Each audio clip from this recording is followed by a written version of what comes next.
I appreciate you joining me today. We're going to be looking in the book of James today, thinking about faith and works. Our hymn is called My Task. To love someone more dearly every day, to help one reach out to find his way, to ponder o'er a noble thought and pray, and smile when evening falls, and smile when evening falls. This is my task.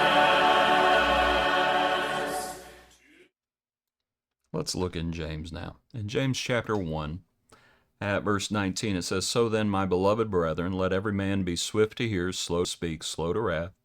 For the wrath of man does not produce the righteousness of God. Therefore lay aside all filthiness and overflow of wickedness, and receive with meekness the implanted word which is able to save your souls. But be doers of the word, and not hearers only, deceiving yourselves. And so the idea of hearing and doing is a theme throughout James.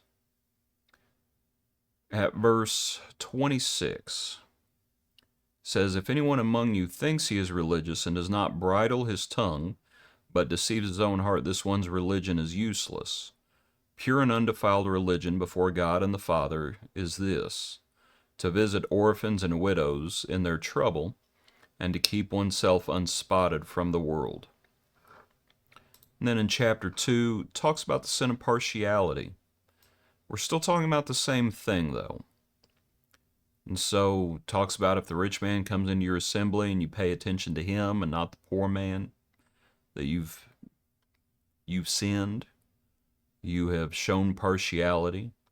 And then we're still dealing with faith and works. If a brother or sister is naked and destitute of daily food, and you just say, Depart in peace and be warmed and filled, but you don't actually help them, what does it profit? And that faith has to have works. Gives two examples, Abraham, verse 21, Rahab, verse 25, verse 24. You see then that a man is justified by works and not by faith only.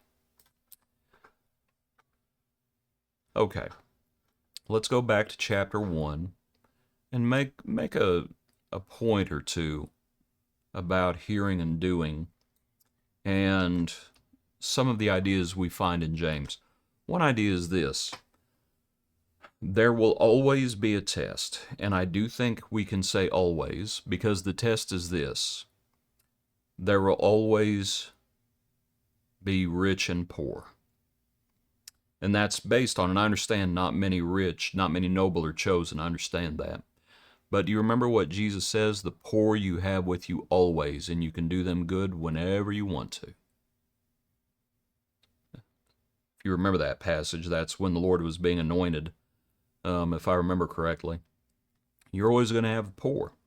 And I think there's always going to be that test as long as we live. If you are blessed with, if you have physical blessings, the question is, what do you do with them?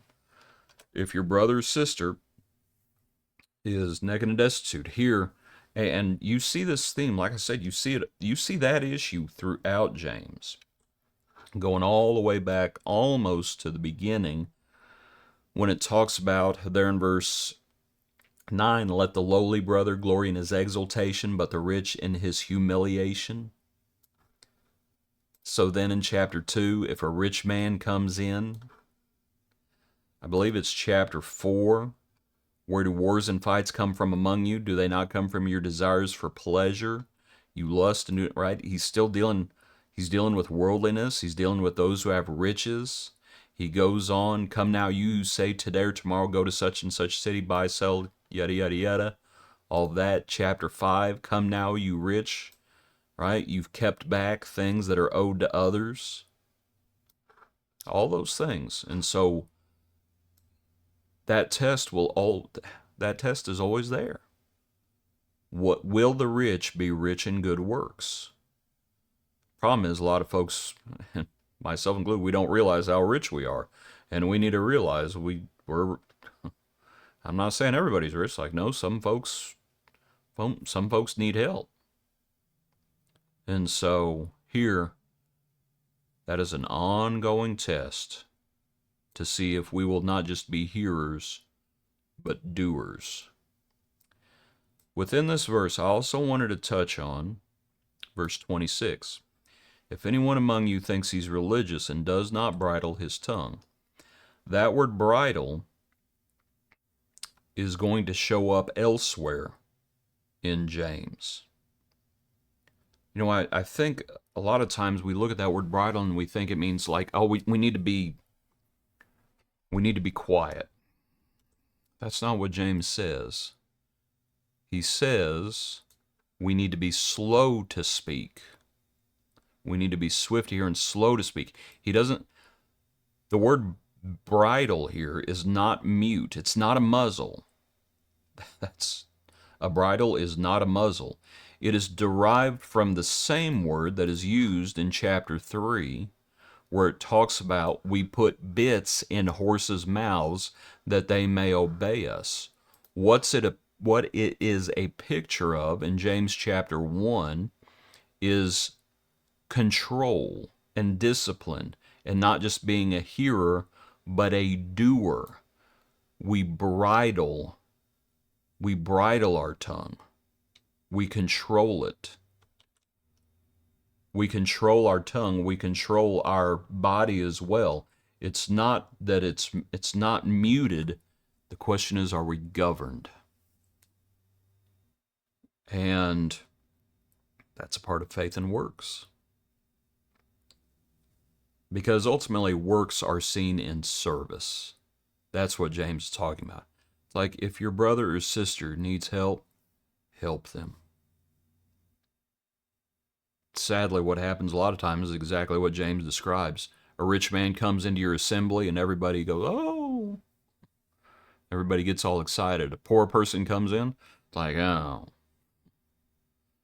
Like, no, if someone needs help, if a brother or sister is naked and destitute of daily food, and you just say, well, I sure am praying for you. This is one of the great tests. If not the, it's certainly one of, if not the great test. Where a man's treasure is, that's where his heart will be as well. Will you put it to work? It's a test. The poor you always have with you. Will you control yourself? Will you be bridled? Will you be governed? Will you let the Lord lead you? Will you let the Lord lead you not just in faith, but in service? Because without that, faith is dead. Appreciate you. As we think about the hymn, My Task, as it is when we think about what our daily task is, and it's faith and works. Hope you have a good day. Join us tomorrow for another portion of our daily praise.